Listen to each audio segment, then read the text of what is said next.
Forevermore, you are all I long for, all I worship and adore. In other words, please be true.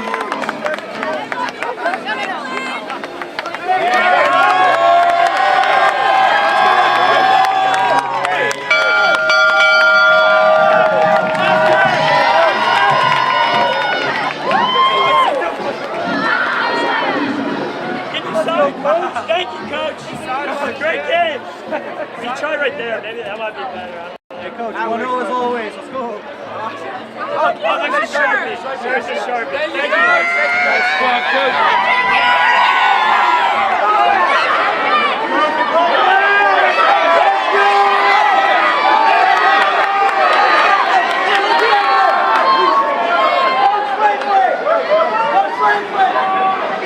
Appreciate you guys.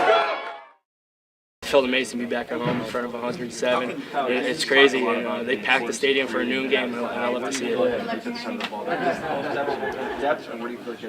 Since that last high school game you played in Hershey, does it feel like time's gone fast? Does that feel like a decade ago? What's it been like for you? It does feel like a decade ago, but I still think about it all the time. Like I always get messages about it, and I see like stories coming up, like memories coming up from the game. Sure. It's nice to look back on, and it was a great time. What kind of response have you gotten from people back home these last couple of weeks? I got a lot of text messages, especially from my coaches and a lot of my friends from home blowing up my phone, and I love the support.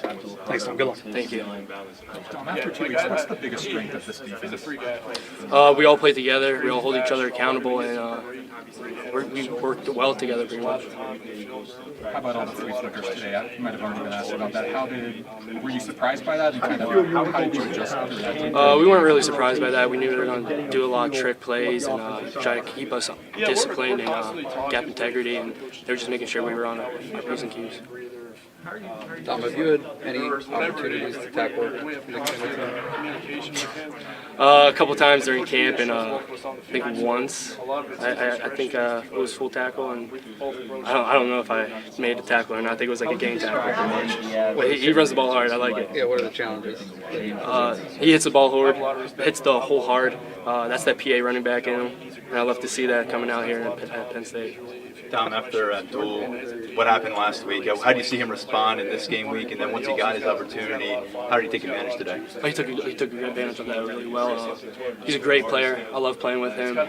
He knows what he's doing. He knows the playbook well, and he studies film a lot. Did you see him kind of break out of that, or did it linger with him a little bit coming out of the game? Could you see he was frustrated about how the ejection turned out? Well, first play of defense, your freshman year. I mean, that's gonna hurt. I mean, he was hurt at first, but he was very supportive on the sideline afterwards, keeping us up, making sure we're keeping our heads on our shoulders and playing hard. What does a day like today do for the locker room? Guys on both sides getting a lot of game action, making contributions. Just how does that help the overall vibe of the locker room? That next man up mentality, it gives everyone reps, makes everyone comfortable in game time, and it's gonna be huge for us down the road. Sean talked about competition being the thing that will set this team apart for maybe the last couple of years. How much do you relate to that, and how do you see that developing on the defense? Competition is going to be very well. Everyone's fighting for a spot. Everyone's fighting to play, like for playing time, like even including me. I mean, learning behind Sud, I love learning from Sud. He's a vet, and he's teaching me a lot right now. Two more for DeLuca. Home opener, you're getting time. You're out here talking with us in the media. When you look back at making the decision to come to Penn State, did you really think it would be accelerated this quickly, where you'd be someone who's involved on the field? When I got the preferred walk-on to come to Penn State, I knew I had to jump on it. It was my dream school. I knew I just needed to make my name as soon as I got here, and hopefully doing that fast. Why is it your dream school? Grew up a Penn State fan. First whiteout was when 4 or 5 years old, and was in love since.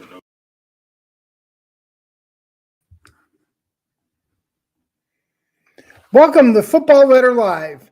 Tonight we welcome Letterman and current Board of Trustees member Brandon Short, who was an All-American linebacker here at Penn State in the late 90s. And since we're heading to Auburn this weekend, we're going to welcome former Atlanta chapter president Ian King to the show tonight. A lot of our alumni will be heading through Atlanta on their way to Auburn, and so Ian's going to share what the chapter is doing this weekend and year-round to unite Penn Staters. Football Letter Live is member-supported, and we're so grateful to have your support. If you're a Penn Stater, you belong in the Alumni Association. And if you love Penn State, you're in the right place.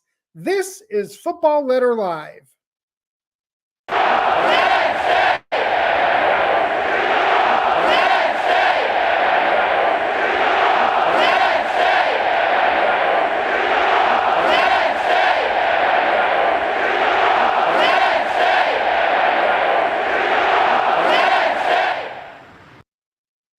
Well, welcome into Football Letter Live. I am your host, Paul Clifford. We have a great show lined up. Brandon Short is here. Ian King is here. We have a lot of information to get to with each of our guests. But before we do that, let's go ahead and welcome in my co-host, John Petishnock. John, how are you this evening? Paul, I am fired up. We are making our first ever trip to Auburn this weekend. We have iconic linebacker Brandon Short on tonight, All-American. We have a lot of fun things to get to with our guest tonight. Big weekend ahead. And so it's Wednesday. We're a day earlier. We're excited for the weekend. And so we kind of want to get it started a little bit early. But yeah, doing good and looking forward to the weekend and looking forward to the conversation tonight. Absolutely. Yes, a little adjustment in the schedule because of the pending trip down to Auburn. If you're joining us, go ahead and drop a comment in Facebook or on YouTube and let us know where you're watching from. We'd love to go ahead and give some shout outs. We'll put your name up on the screen and let us know what your predictions are for the upcoming game as we head down to the SEC to play the Tigers of Auburn. John, what are you most excited about on your trip headed down to Auburn? You know, seeing a couple of things. One, the stadium. We haven't played an SEC team on the road in the regular season since Alabama in 2010. Talking with Penn Staters who made that trip, they said, Alabama fans were very hospitable. It was a great trip. We hope that's going to be the case this weekend. And so really, look, obviously we love Penn State. We're big time Penn State football fans, but I think we're also college football fans. And so the opportunity to experience college football in a new venue, I think will be nice. I do think that Penn Staters appreciate the traditions of other schools. And so I think it'll be interesting, to go down there, see it in a new venue, see what the tailgating scene is like, and also seeing how, the Nittany Lions kind of can continue to build the momentum that they have through 2 weeks.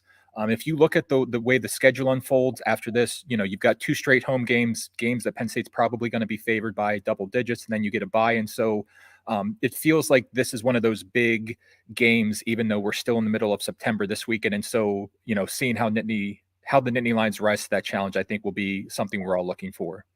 Yes, we could be rolling 5-0 into the bye week with the big clash against Michigan at the Big House.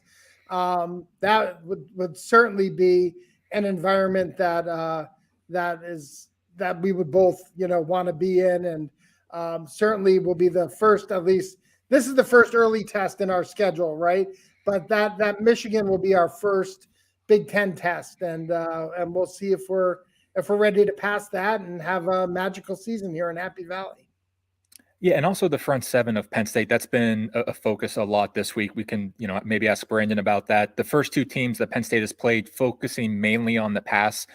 James Franklin has said that those haven't been great games for the D-line. from a pass rush perspective. It's not a game. Those aren't games where they can really kind of have maybe the impact that they can have against a running team. And so I think that the front seven, they're looking forward to the challenge. Curtis Jacobs jumped on a call this week, Penn State linebacker. He said, he had a great quote. He said he didn't come to Penn State to play 7-on-7. He wanted to come to Penn State, kind of play that smash mouth football that fans are used to. And I think that's what you're going to see this weekend.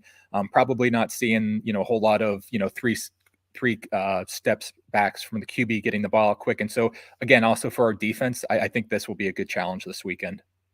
Yeah, we look good against a lesser opponent in Ohio, but it was great to kind of get back into Beaver Stadium, right? Feel the energy of the 107,000 family reunion that we tend to have when it's home games. And so so a lot of positivity leading out of that game. Jumped into the top 25, right at number 22, just a spot ahead of in-state rival Pitt Panthers, who we are on the climb and they are going in another direction.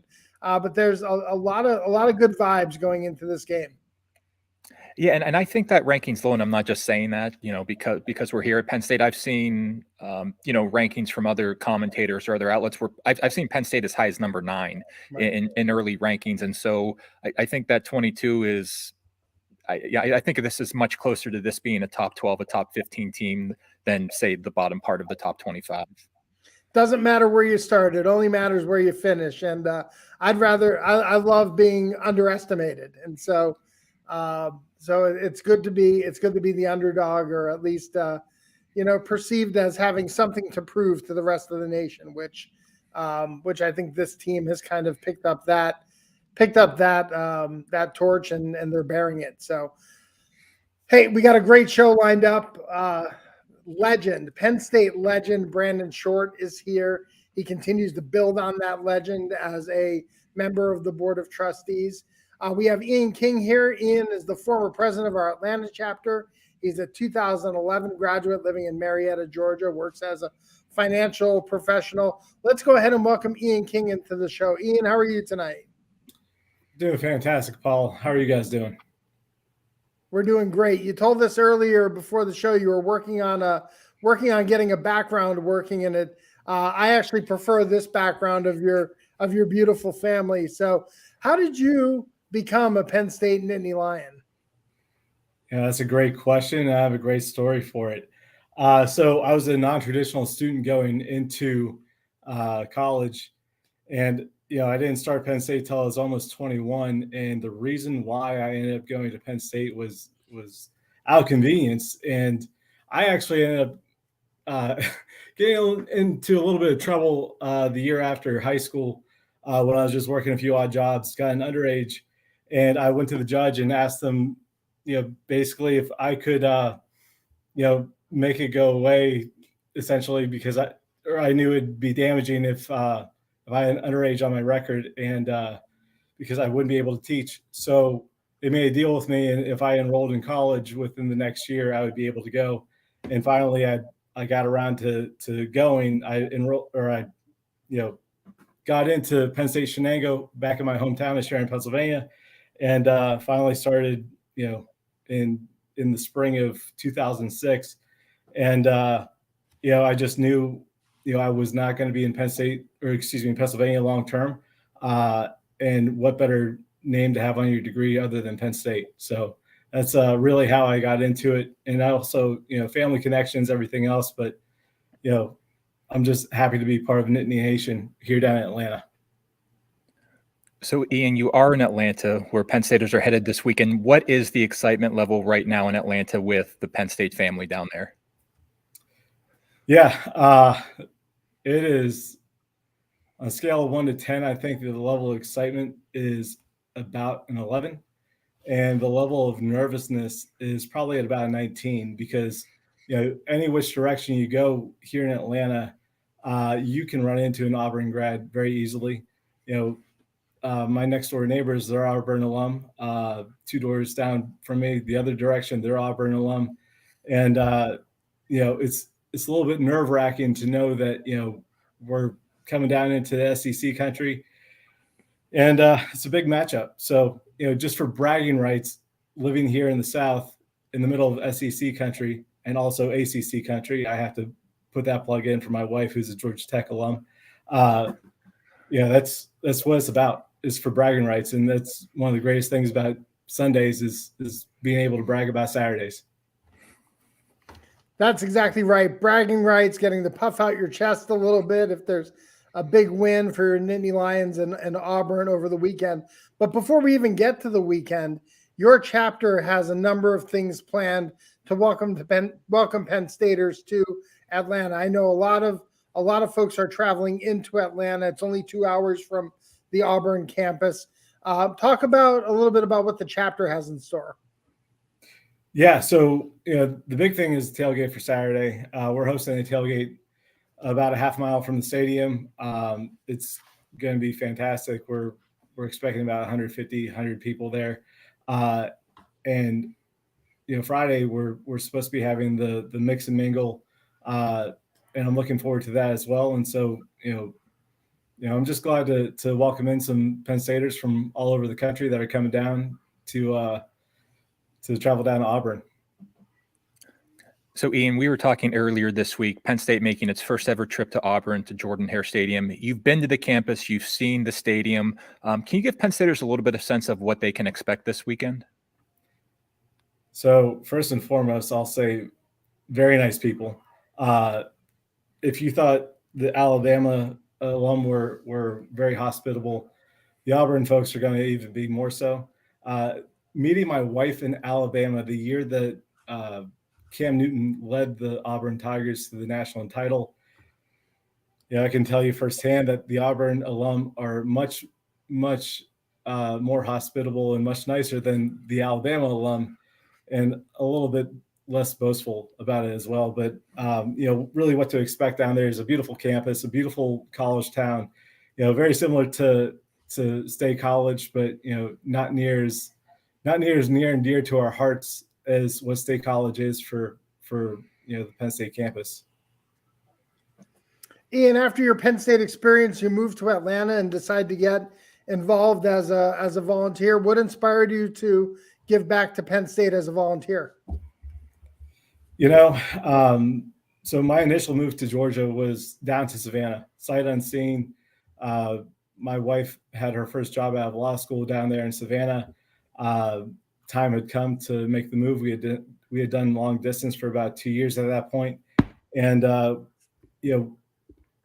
coming back to Atlanta or back to Marietta for my wife, it was a phenomenal place to be at. And, really what happened for us, what happened for me is that, just looking at how to get involved and how to be more active and how to meet more, Penn Staters here in Metro Atlanta, both personally and professionally, it was a no-brainer to get involved with the Alumni Association. And so I just started asking some questions, and I was invited to a meeting and, decided to get involved. And, here we are now, 4 years later. So. And you not only got involved, you stayed involved. How did that process unfold for you, where maybe you went to a couple meetings, not sure what to expect, and then you quickly realized that this was something that you not only wanted to get involved in, but also take on a little bit more responsibility and give back at a higher level? Yeah. One of my first lessons ever as being somebody that was involved in coaching and leadership was, to bear responsibility, you have to take responsibility. And so, I basically asked somebody that was criticizing me to come help when I was coaching at 20 years old, my high school alma mater's middle school football team. And that sense of volunteerism, to always get involved and to always, to volunteer your service before volunteering complaints, has always stuck with me, tried and true, because, if you want to make an impact and you really want to make a change, you have to get involved. And that's what it comes down to at the end of the day. Nobody really remembers, your likes and dislikes, but they remember what you do. And if you did a good job or a decent job, they'll always remember that, and, be appreciative of that as well. Ian, talk a little bit about what the Atlanta chapter is all about. I know you all partner with another group down there to host a big Thon event. I know there's networking events, there's football game watches. For people who aren't familiar with the Atlanta chapter, tell them what you're all about. So Metro Atlanta is home to over 5,000 Penn State alumni. It's Atlanta itself is one of the most, transient areas in the United States just because of career paths. We have a lot of professionals that move into Atlanta that are Penn State alum, that are taking a promotion and taking a new role with a different company. We have a good amount of alumni that are also from here that end up choosing Penn State as the school to go to because their parents were also alum, and so the beautiful thing with the Penn State chapter or the Penn State Atlanta chapter is that we all come together because we want to be around other Penn Staters, and it's been a phenomenal experience to meet so many other Penn Staters that you have so many different connections with. Even though a lot of Saturdays we cut for one common cause, but there's a lot of other things that deepen the common bond. Well, hey, Ian, we want to take the opportunity to thank you for your service to Penn State through the Atlanta chapter and the Alumni Association. Thanks for all you do, and we'll see you in a couple days. Sounds good. We are Penn State. Penn State. Thanks, Ian. Appreciate you. Thank you. John, we don't spend a lot of time with our volunteers on the show, but it's always good to catch up with them, get the opportunity to thank them for their service to Penn State and hear about kind of the unique ways that they extend the Penn State experience to our alumni wherever they live. Yeah, absolutely. They do so much work behind the scenes, so much work that goes unnoticed. And so, giving them the spotlight, the platform to talk about, their journey to Penn State and what they're doing year round. It's inspiring. And look, we talked with, in Atlanta, we could do any state, nearly any country in the world, and you're going to find the Penn State are making an impact. And so, always appreciative and fortunate to have our volunteers on the show each week. Viewers tuning in from Michigan, from Coraopolis, shout out to Amy Davis and Becky Longaro. Ty Cole is watching. I see Steve Swigert on in the chat. Bonnie Blackman, of course, becoming a regular here on Football Letter Live. Good to welcome all of you into now what is our third episode of the season already, John. Yeah, season 3, episode 3. And so, we're pros at this by now. Not to get overconfident, but we've been doing this for a while now. Absolutely. Well, hey, I can't wait to get to the next conversation. So why don't you bring Brandon in? Yeah, everybody tuning in, they're like, all right, guys, wrap this up. We want to hear from Brandon Short. And so Brandon Short, everyone tuning in knows him. All-American linebacker at Penn State in the late 90s. Played on some iconic defenses and teams. Those rosters were stacked.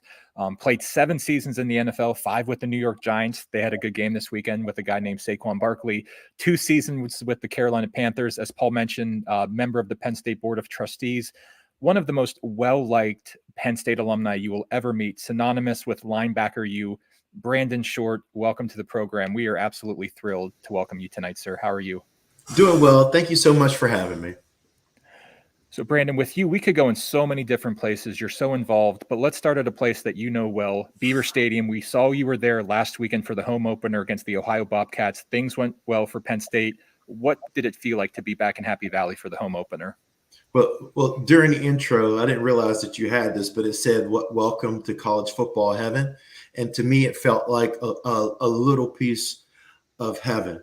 I mean, when you walk onto that field and you see 107,000 screaming fans, like all coming together for under the common cause for the blue and white. And you look over at the other sideline and you realize that we have the biggest home field advantage in the world. You see people looking around that they have never been in an environment like that. And even for those who have a similar environment, nothing really matches Penn State. The gambit of emotions that I felt like as a former player go from the full gambit. Like I'm thinking about people like Nick Singleton, Drew Adler,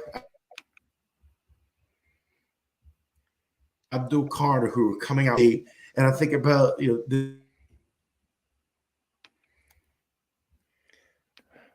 Seems like we're having some technical difficulty with Brandon, who was just talking about the environment in Beaver Stadium, the mix of emotions that you feel when you're in the stadium. John, we have talked about that before, from kind of the exhilaration of being around 107,000 other people to kind of the energy that gives you. Hello? Yes, Brandon, welcome back to Football Hey, guys. Letter Live. I'm not sure when I got cut off, but for you, I'm back. Can you guys hear me? Yeah, we can hear you just fine. Can you hear us?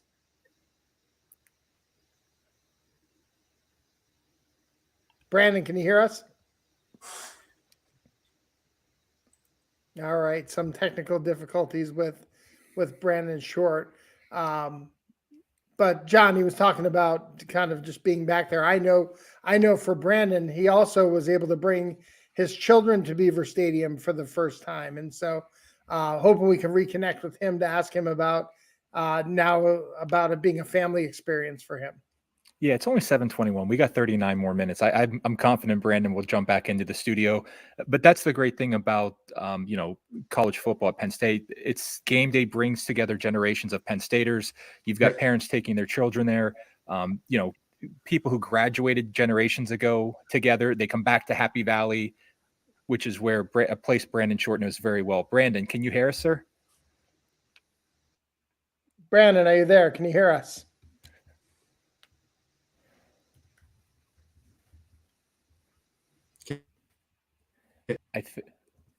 He sounds like he might be having audio issues there and some connectivity issues, which is a shame, because I know we were geeking out a little bit as we prepared for this. Wanted to talk about some of the issues that the Board of Trustees are facing and taking a look at, and certainly wanted to hear his thoughts on the current state of the program. And Steve, we'll see you soon.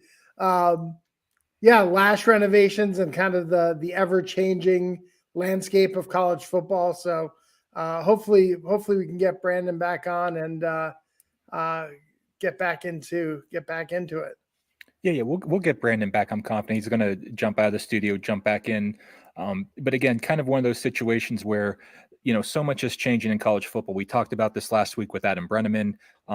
Brandon Short is in a position where very well connected. Of course, he's on the board. But I also feel like, he has a sense of how Penn State can adapt and thrive in this new era of college football. He knows what it used to be like. I think he can sense where it's going. And so certainly college football looks differently today than it did 2, 3, 4 years ago. And so, you want a guy like Brandon Short on your team, on your university board, kind of helping guide you in this new direction, in this new era. Yeah, for sure.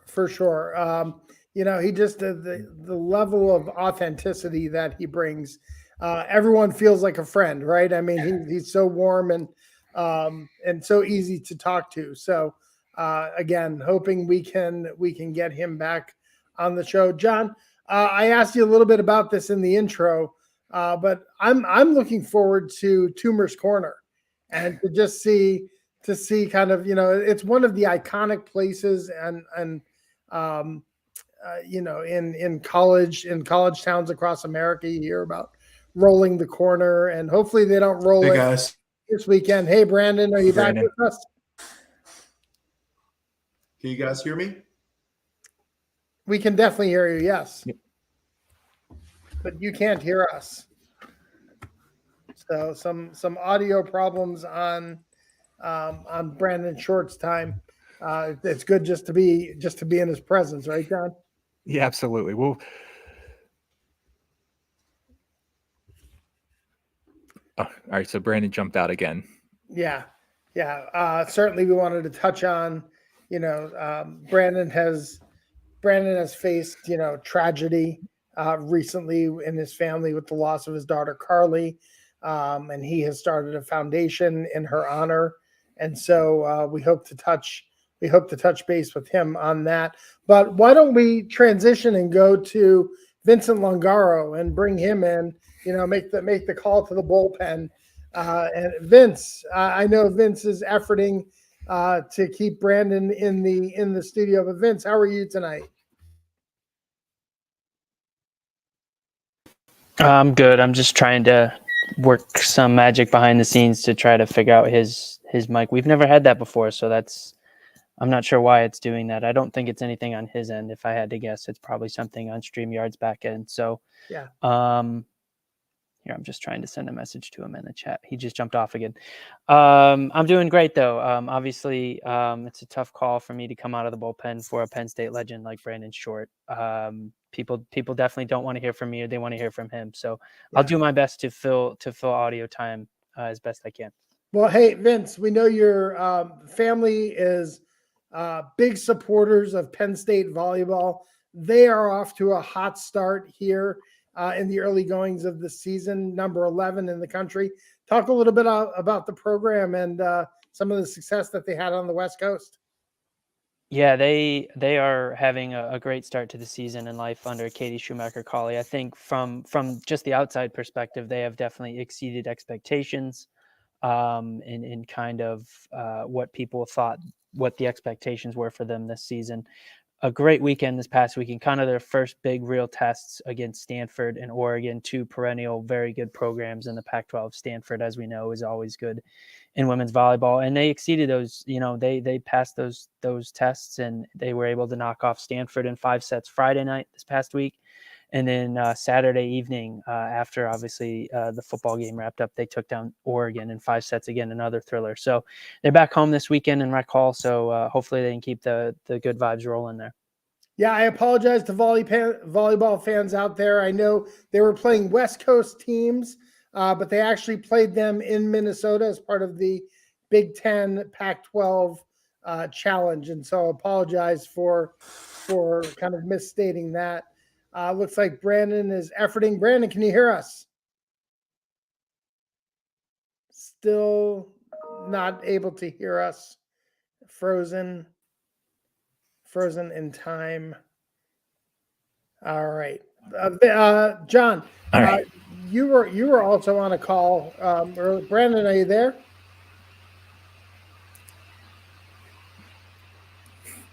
I think he's there. He just he just can't hear you guys, I think is basically the problem. Yeah. So I'm not sure what's going on with his audio. We apologize to our viewers. We hope to get to Brandon in just a minute. John, you had the chance to talk with Shar Moret-Curtis, the head coach of our field hockey team this week. They are also off to a hot start, nationally ranked. Talk a little bit about what's going on the field hockey team. Yeah, the field hockey team, I believe, moved up 2 spots. They were 8th, and now they're 6th. And so Shar has a weekly media call, was able to jump on that and kind of hear her talk about, the development of the team. They're in Michigan, I believe, this week, and they kind of, they're always one of the perennial contenders in the Big Ten. So it was great to hear her talk about that. The reason I jumped on the call was I wanted to get her insight about Laura Gebhardt, a recent graduate who returned to the team last year. This is her 2nd season now with the team as an assistant coach.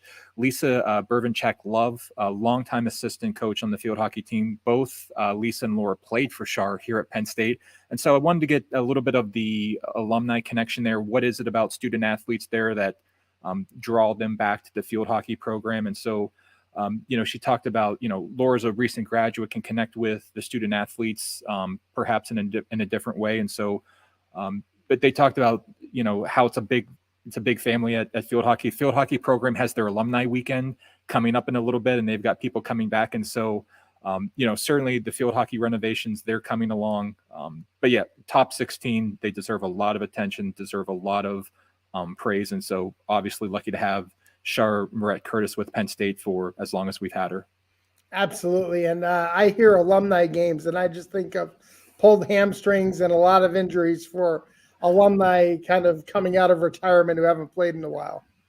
What's alumni weekend? I don't know if they're playing. Maybe the alumni are coming into town to support the current players or the current student athletes, I should say.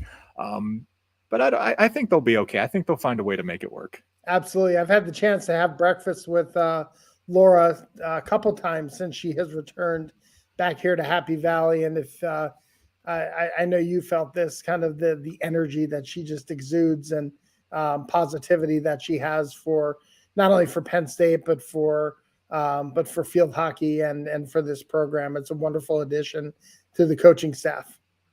Yeah, and Laura brings head coaching experience with her to Penn State. She was the head coach at Bryant for a season, was an assistant there for a year before she became head coach. Also talked with senior forward Gemma Punch from Australia.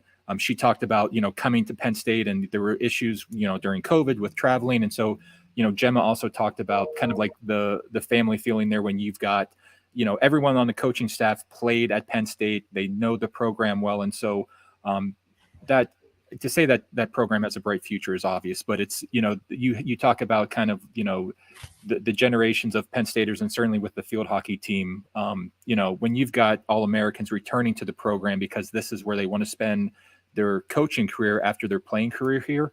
I think that says a lot about Shar, not just as a coach, but as, someone who builds relationships and is a relationship person. Fingers crossed. All right, one more try here.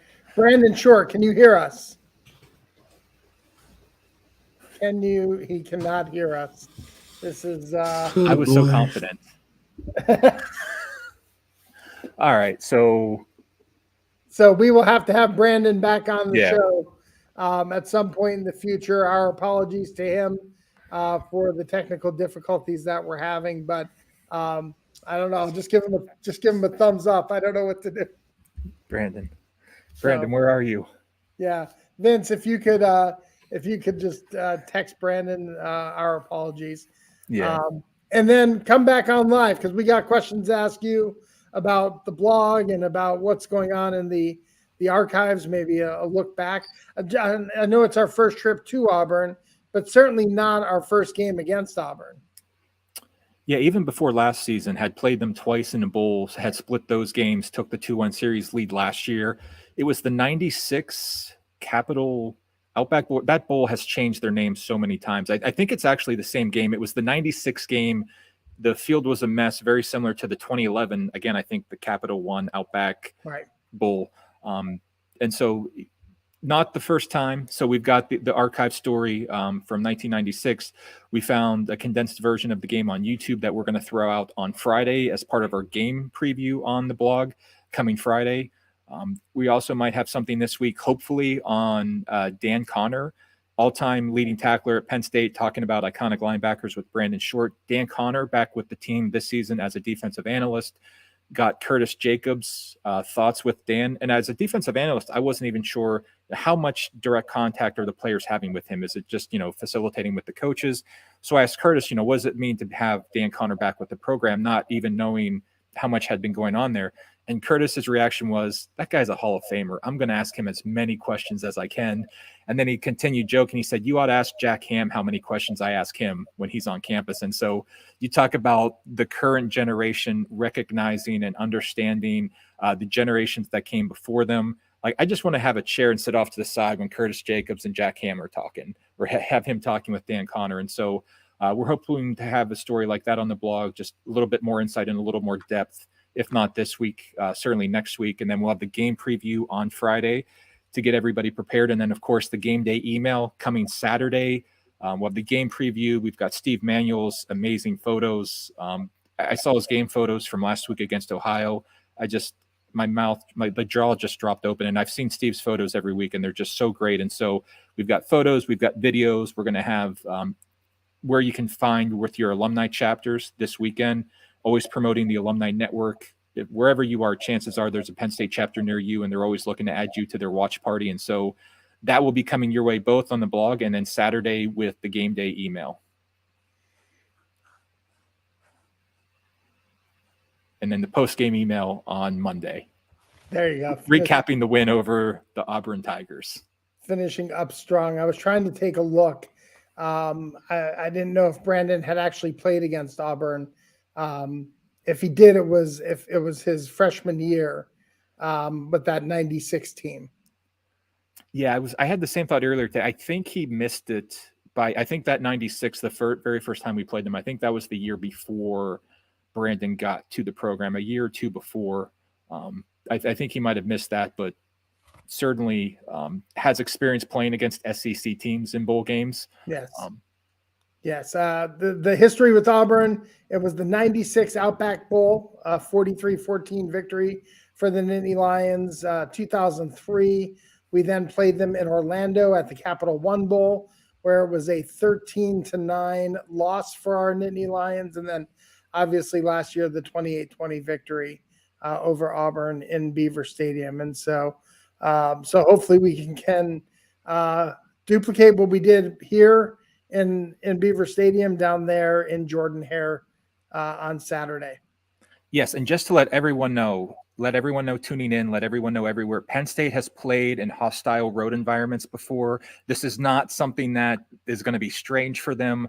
And so, they've played at, Big Ten venues that hold 105, 110,000. And so we're looking forward to the weekend. I also don't think the players are going to come out for the game and then say, we've never seen this before. And I think playing at Beaver Stadium and seeing the impact that crowd can have on the opposing team, I think that will help. And so I'll throw this out there. Maybe people will agree. People won't disagree. I want to say it was the year 2013. We went into Iowa, which was always kind of a tough place. I believe Matt McGloin was still the quarterback if it was 2013. And it was one of those games where sort of like this weekend, people kind of thought, toss-up game. And Penn State went in there and just rolled them. I want to say the final score was 34-13.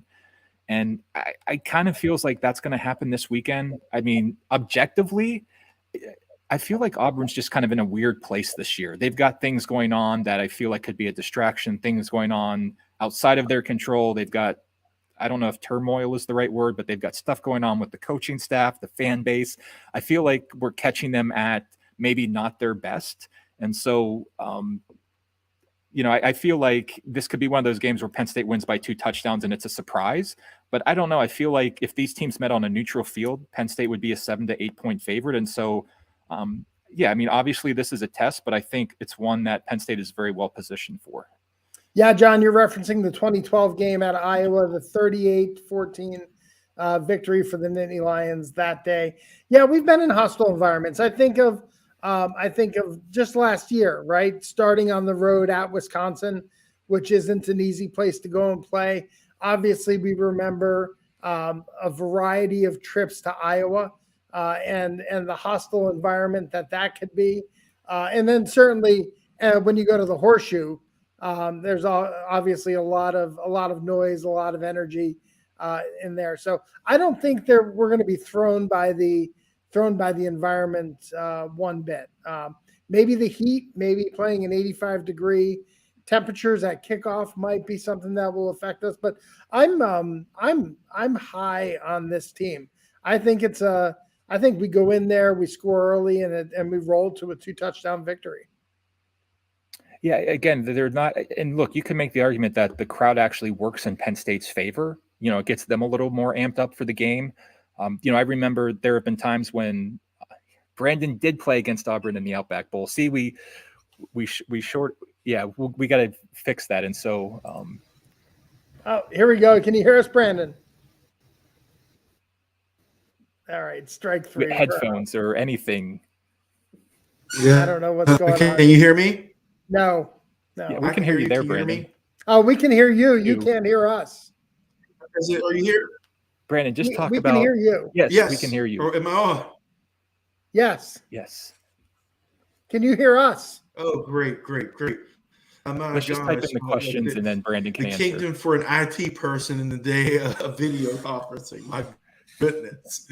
Let's just text Brandon the questions and then he can answer on screen. I heard you guys talking, and I actually did play against Auburn in the Outback Bowl. It was my redshirt freshman year. I didn't play, but I remember being on the sideline, and they had Stephen Davis was their running back. And all right, it's one of my first great Penn State experiences is that I was standing in a concession line during the game, with Corey Jones, and there was like a belligerent fan. He was drunk. He was yelling, "War Eagle!" He said, "War Eagle!" and you can tell he was like annoying people, and it looked like the security was getting ready to arrest him. Then all of a sudden, it was like a movie. One person said, "We are," and the whole section said, "Penn State." He said, "We are Penn State," and it just like drowned the guy out. It was like a movie. He just went away into oblivion. It was one of my fondest Penn State memories, was seeing that and being like, it wasn't my first time, but seeing it used in that way. We were silent, we were dignified. The other guy was belligerent, and all of a sudden there was just one yell, and he just disappeared. That's amazing. All right, I think we might have figured something out here. Brandon apparently can hear us when he's off screen, but can't hear us when he's on screen. So Brandon, we're gonna try this. We're just gonna feed you some questions and roll with it. You moved back to the U.S. last year. You live in New Jersey after living and working very successfully in London and in Dubai. And from what we can tell, you get back here often, not only as a board of trustee member, but just as a Penn State alum and fan. So what is it about Penn State that draws you back to serve? I mean, the real question is, why wouldn't you come back to Penn State? Right. I mean, happy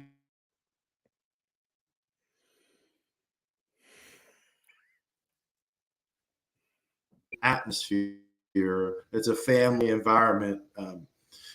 Some of my fondest memories from my youth, are at Penn State. It's where, I became a man. Is where I learned life lessons, and it feels so good to be able, to try to give back to the university that has done so much for me.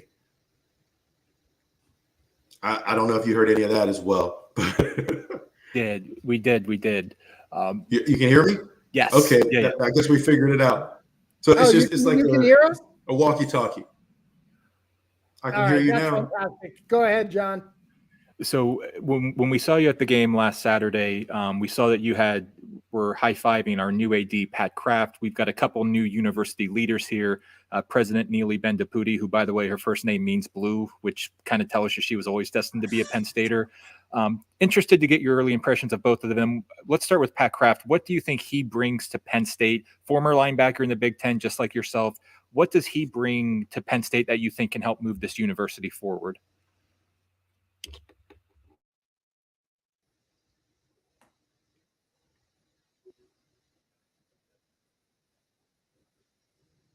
Well, first of all, the guy's a linebacker, so I have an affinity towards him just from go. I know his mentality and the way that he approaches things. He was a walk-on that actually earned a scholarship. So that goes to show you that at his core, he's tenacious. He understands the benefit of hard work, and hard work pays off.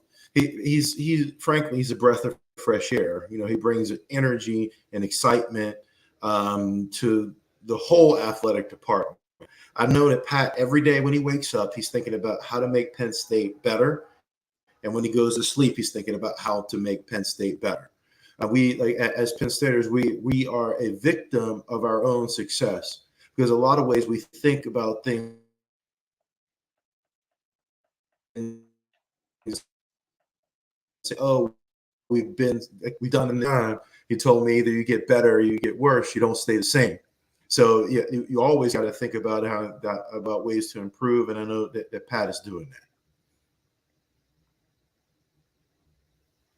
Did you guys get any of that?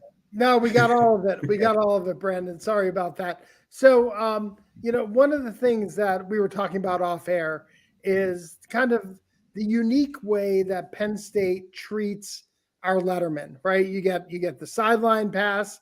You get somewhat access to parking. I don't want to go down that path with you today. But I think that's a testament to Joe Paterno, to Bill O'Brien, to James Franklin, to keep our lettermen really close to the program. Talk about your relationship with Coach Franklin and how he keeps you connected to the current team. Well, you were breaking up. I think you're asking about my relationship with Coach Franklin. Shouldn't I? Yes, if that's. Yes.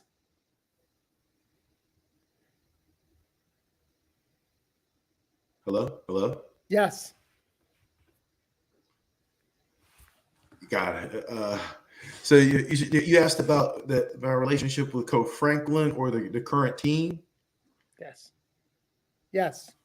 You have to Yes, answer exactly. questions in this manner. Well, I guess that I didn't know Coach Franklin, very well until I joined the board of trustees. You got to remember, I lived abroad, so I was living in London, and in Dubai, and I hadn't had a chance to build a rapport with him. But I was impressed with the way he carried himself, and the way that he represented the program. I know that he won and he was a good recruiter, but when I got a chance to know James, he's an outstanding man. His character is of the highest standards. I was being from the Joe Paterno era. I was always concerned about keeping the tradition of prioritizing academics and our development as men and as people, as well as athletes. And when I got a chance to know James and see what he's done with his kids and how he focuses on the academics and tries to teach them lessons, I couldn't feel like we're in better hands. All right, Brandon, we're going to let you go. We know that you're a busy guy. We appreciate you making time for us. We got you, Brandon. We can hear you. We're going to have you back later on this season. We'll have you back on next month. We'll talk about all of this and more. We're always thinking about you, Brandon. We wish you the best with the foundation in honor of your late daughter, Carly. Always thinking of you. Wish you the best, Brandon, and just thank you for everything. Take care, Brandon. No, thank you, guys. All right. Appreciate you, Brandon. All right. Well, hey, it's always good to catch up with Brandon Short, even if it's with some technical difficulties. We'd like to apologize to you, our loyal viewers, for those of you who are still with us. Thanks for sticking with us. We promise to get Brandon back on the show really soon. He's got some great insights to share, and we look forward to passing them on to you. Our audience of Football Letter Live.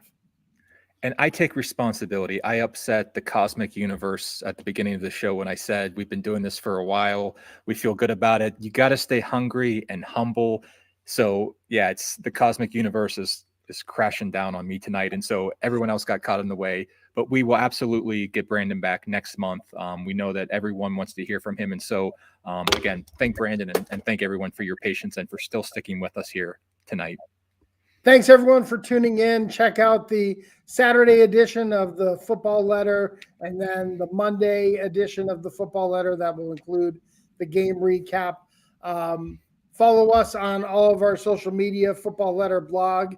You can access that at thefootballletter.com.